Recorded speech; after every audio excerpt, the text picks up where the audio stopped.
Here's the truth that nobody's saying out loud. Most beauty trends don't fail because they're bad. They fail because they're copied and not understood. And if you've ever tried a trend and thought, why does this look amazing on everybody else, but not on me? You're not alone on that one, trust me. Because after 50, your skin doesn't betray you.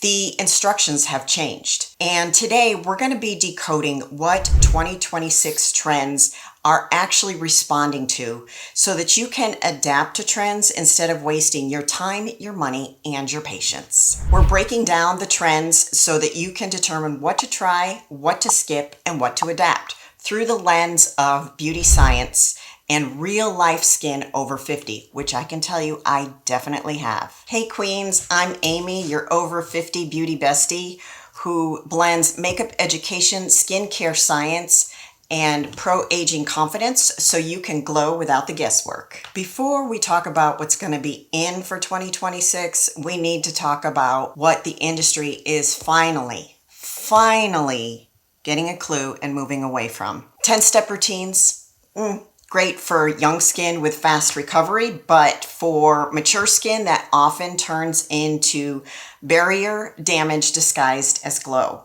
And glass skin, that's just physics being rude because too much shine magnifies our texture. This isn't about blaming brands. To borrow a tech term from my day job, this is about updating the operating system. Let's talk about Skinimalism.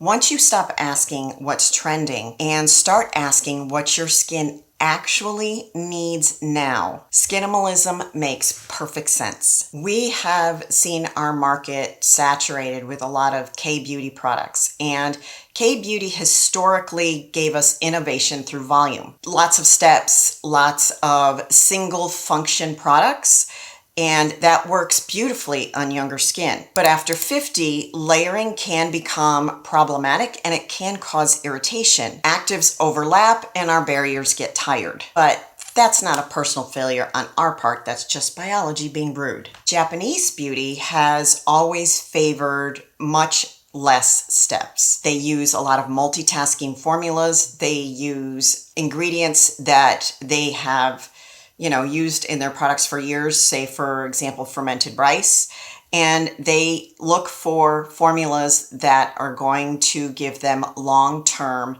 skin behavior. What I've started to notice, and I don't know if you've noticed this as well, but some of the K-beauty brands are now starting to release some products to where you're not going to have multiple steps. It looks like they are shifting as well towards more of a skin minimalism environment. Skinimalism doesn't mean less care for our skin, it just means better decisions and smarter care for our skin. As we age, light hits our skin differently, and heavy coverage doesn't smooth, it actually magnifies everything that we've got going on, whether it be fine lines and wrinkles, whether it be texture, whether it be enlarged pores. And this is why foundation used to look better, because our skin has changed. So what we're going to see more of now are those softer focused products, the ones that blur and give us more of a satin finish, no more of this wet, super dewy finish. We're going to still have our glow, it's just going to be in a different way.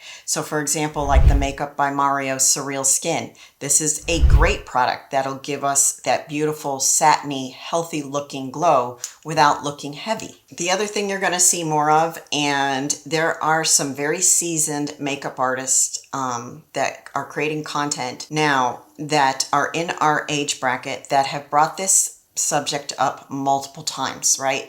Warmth restores contrast and it makes us look healthier. So we don't necessarily need to be going with the lighter foundations or with the, necessarily cool toned products on everything. Warmth can bring back that healthy, vital look to our skin. Warmth mimics circulation and it brings dimension back to our face. So regardless of our undertone, this is how light reads, and it's not necessarily looking at our undertone rules. And blush, it isn't a decoration for us anymore. It's structure. You're gonna probably hear the term blush draping more frequently. This is nothing new for us. Gen X didn't adopt draped blush because it was trendy years ago. We adopted it because it still works. And basically what that means is, you're starting the blush further back and you're bringing it up towards the temples. That doesn't mean bring it up all the way around this eye orbital bone. It just means we start here and we bring it back. You're also going to start seeing more color. The clean girl aesthetic has gone out the window, and I know that there are so many that are happy about this. It never really worked for mature skin anyway, but it's going to be intentional drama, intentional contrast, intentional color placement. So for example, statement lips, because they bring the face back into focus, but that doesn't mean you have a statement eye and a statement lip. You want to do one or the other. Keeping the lips healthy. So for example, I've been using the Dr. Idris lip exfoliator because even though I live in a humid climate, lips still get dry and chapped. So I use this a couple times a week because as long as we have healthy, hydrated lips, they will look healthier and they will accept product so much easier. For eyes, to add some drama to the eyes, what you're going to see more of is single color placement. You're going to see more colored eyeliners. So for example, today what I did is I did more of a neutral eye, but I used a dark green liner to tight line and to line the top of my lash line. You could even, if you want to have some fun, and say, for example, you've been eyeballing one of the Danessa Myricks palettes, you could use a chrome or a shimmer, a single color, just on your lid. Don't need anything else. So the big drama eyes, you don't necessarily have to go through because that doesn't necessarily work for our eyes unless it's super strategic. And quite frankly, I wouldn't do a super dramatic eye anyway unless I was going out somewhere. So 2026 beauty is going to be about supporting what we already have in place and being smart about it. It's going to be about our barrier and microbiome support. You're going to see a lot more products coming out that are going to be talking about barrier and talking about the skin microbiome. You're going to hear a lot of content creators and dermatologists and such talking about that. Regenerative treatments that actually work. At-home LED, that's been growing in popularity. It's going to continue to escalate and explode even further in 2026. And I will definitely do a deep dive in that because I swear by LED therapy. And non-ablative tightening, things that we can do at home that actually work. We'll be doing more deep dives into that after the first of the year. So what is not going to work, you're probably going to see some things on social media already popping up about what's coming for 2026.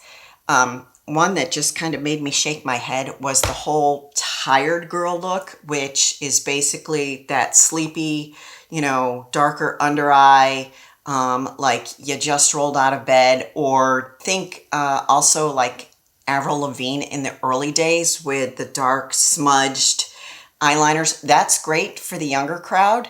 It's not going to work for us. The blurred lips that makes it look like your lipstick bled or is a little bit messy along the lip line, not for me. And then over laminated brows, out the door. We're going to be back to being more feathered, more natural looking, and nothing super structured. So when you see a beauty trend that you're interested in, understand the application method, understand the tools, and then adapt it for yourself, for the skin you have, for the tools you have, for the products you have. This is the kind of conversation that I have when I have a client sitting in my chair for a one-on-one workshop. And before they invest in anything, I want them to understand their goal they're trying to achieve, and then the best way to get there. Because understanding is going to save you time, it's going to save you money, and it's going to save you a whole lot of frustration. The other thing that I see slowly starting to go by the wayside is youth-only targeted marketing. Some brands are finally getting a clue, and they're including and targeting more mature demographics, although there's still a whole lot more that they could do and a long way to go. But this is the thing, Gen X, we are dominating the purchasing market when it comes to beauty. And that's just going to continue to grow between now, 2030, and beyond. We have the biggest pocketbooks right now. So the brands that don't sit up and take notice and start being more inclusive of the mature space, and I'm talking 40, 50, 60 and up, they're going to get left behind. So if this helped, I would greatly appreciate it. If you don't gatekeep it, I want you to hit like, share it with a friend, share it with a coworker, share it with your neighbor, and subscribe so we can keep making noise for women who know their worth. I'm here to help you feel confident, help you feel informed and fabulous without needing a filter or a 12-step routine. So I will see you in the next one with more tea, tools, and truths about your Gen X pro-aging power moves.